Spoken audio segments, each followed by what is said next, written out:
অনেক রোগী আমাদের কাছে ব্রণের সমস্যা নিয়ে আসেন। আমরা ব্রণের চিকিৎসা দিয়ে দিই, রোগীরা ভালো হয়ে যায়। কিন্তু তারপরও রোগীরা আমাদের কাছে আবার ফিরে আসে।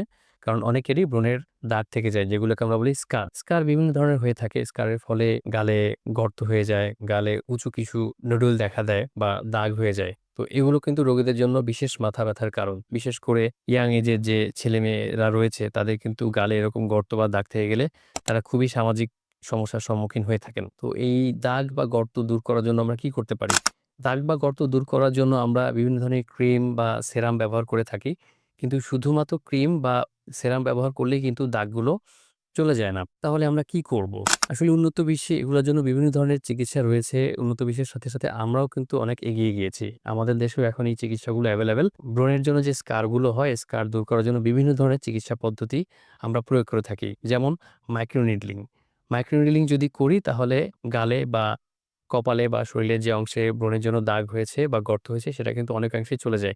এখন সমস্যা যেটা হয় যে শুধুমাত্র একটা পদ্ধতি ব্যবহার করলে কিন্তু সম্পূর্ণ সমস্যার সমাধান হয় না।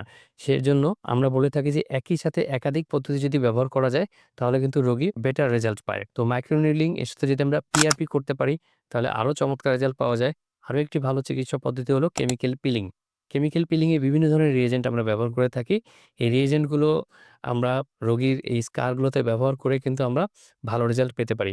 এছাড়া আজকাল কিন্তু আরো যে পদ্ধতি ব্যবহার করে থাকি সেটা হলো লেজার। লেজার হলো আধুনিকতম চিকিৎসা। লেজারের মাধ্যমে কিন্তু আমরা রোগীর দাগ অনেকাংশেই নির্মূল করে ফেলতে পারি।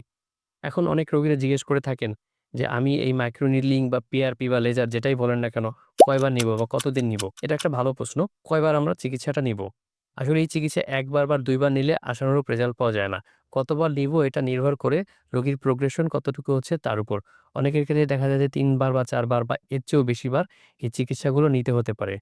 তো আমি রোগীদের পরামর্শ দিব যে যাদের ব্রণ হওয়ার পরে মুখে স্কার হয়ে গিয়েছে তারা আধুনিক চিকিৎসা যেখানে দেয় সেই চিকিৎসকের পরামর্শ নিন এবং অবশ্যই ব্রণের দাগ বা স্কার দূর করার ক্ষেত্রে আপনাকে চিকিৎসা নেওয়ার পাশাপাশি ধৈর্য ধারণ করতে হবে। কারণ আপনি যদি খুব দ্রুত এর সমাধান চান তাহলে আপনার এই সমাধান তো হবেই না, বরং আপনার এই স্কার গুলো আরো বেশি আপনাকে ভোগান্তি তৈরি করবে।